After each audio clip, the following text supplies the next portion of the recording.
নাক ডাকার সমস্যা চিরতরে কমে যাবে যদি জেনে যান কী কারণে আপনি নাক ডাকছেন এবং তার 4টে ঘরোয়া সমাধান আপনাকে বলবো। এই 4টে জিনিস যদি একসাথে আপনি করতে পারেন তাহলে দেখবেন রাতারাতি কিছুদিনের মধ্যে আপনার নাক ডাকার সমস্যা কিন্তু চিরতরে কমে যাবে।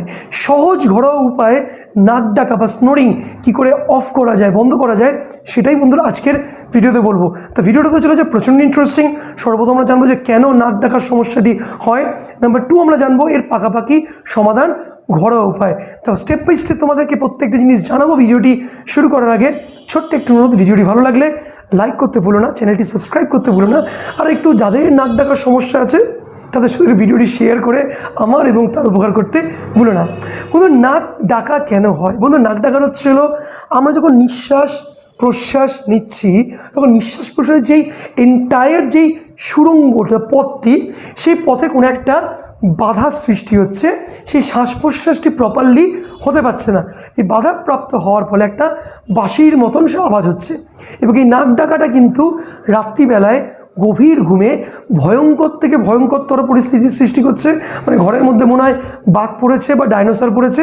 মানে যারা নাক ডাকে না তাদের ঘুম কিন্তু 12টা থেকে 13টা বেজে যায় এবং এটা হচ্ছিল একটা ন্যাচারালি অনেকের বাধা সৃষ্টি হচ্ছে।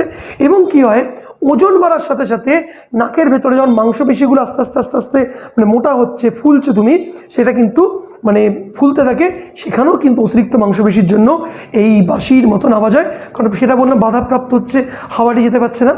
তো এটি হচ্ছিল মূল কারণ তোমার নাক ডাকার সমস্যা।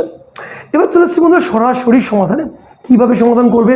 প্রথম কথা, দেখবে নাক ডাকার সমস্যাটা মূলত বেশি দেখা যায় একটু মোটা বা ভারী চেহারার মানুষদের। এই কারণ যেটা বললাম, মোটা লোকদের যেটা হয় যে অতিরিক্ত মাংসটা করে, বা তোমার যদি শরীরের অতিরিক্ত ওজন জমে, সেটা তোমার তো শুধু ভুঁড়িতে জমবে না, তোমার তো শুধু কাঁধে জমবে না, থাইতে জমবে না, তো নাকের ভেতরেও তো মাংস বাড়ছে। তাদের ক্ষেত্রে কী হয় বন্ধুরা, এই সমস্যার সৃষ্টি হয়। তাই আজকের থেকেই নিজের ওজন কমানোর দিকে নজর দাও যতটা সম্ভব। এটা ছিল একদম পাকাপাকি পার্মানেন্ট সলিউশন। যত দ্রুত তুমি ওজন কমাতে পারবে তত তাড়াতাড়ি তোমার কিন্তু নাক ডাকার সমস্যা ধীরে ধীরে আস্তে আস্তে কমতে শুরু করবে। So point number 1।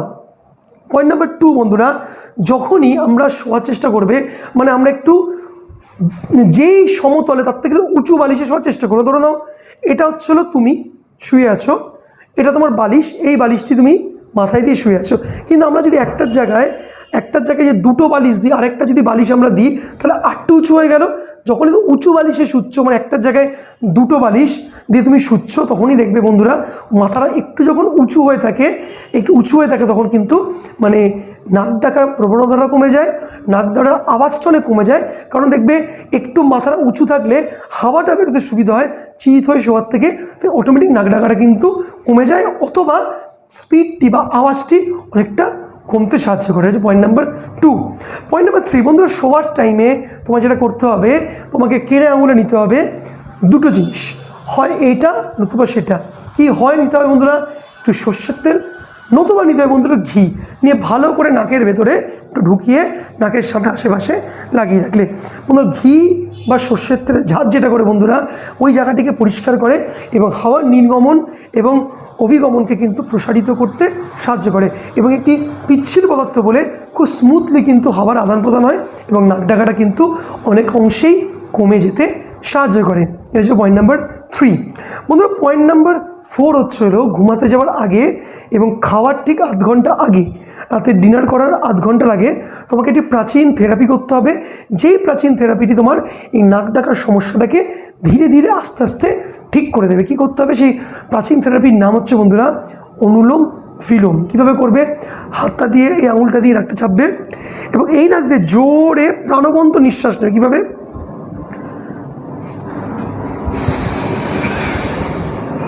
নিঃশ্বাস নিলে,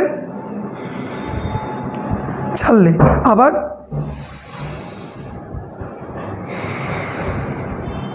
ছাড়লে।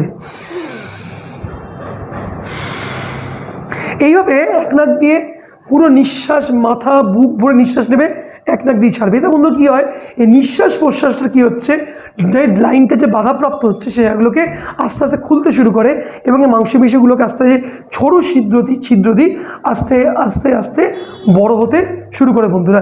এবং এর ফলে কী হয়, একটা সার্টেন টাইম পর প্রতিদিন তুমি যদি করো, মানে তুমি ফর দ্য এক্সাম্পল তুমি 9:30টার সময় বা 9টার সময় ডিনার করো, তার ঠিক 15-20 মিনিট আগে অনুলোম বিলোমটি আধ ঘন্টা আগে করলে, করার পরে তুমি ডিনার করে নিলে, ডিনার করার আধ ঘন্টা 1 ঘন্টা পরে ঘুমিয়ে পড়লে বা যখন তুমি ঘুমাও, এটা তুমি করে দেখবে তুমি ইনস্ট্যান্ট আজকে করে দেবে রাত্রিবেলা থেকে তোমার নাক ডাকার প্রবণতাটা কতটা কমে গেছে। কারণ হাওয়ার যে যাতায়াতটা ন্যাচারাল প্র্যাকটিসের মাধ্যমে আমরা ওটাকে পরিষ্কার করে রাখছি।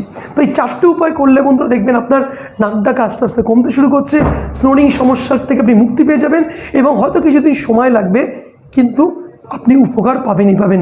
নিজে ট্রাই করে দেখুন, যাদের নাক ডাকার সমস্যা আছে তাদেরকে ভিডিওটা শেয়ার করে তার এবং আমার উপকার করতে ভুলবে না। ভিডিওটা ভালো লাগলে লাইক করো, শেয়ার করো, কমেন্টস করো আর একটু শেয়ার করে দিও। দেখা পরে ইন্টারেস্টিং টপিকে।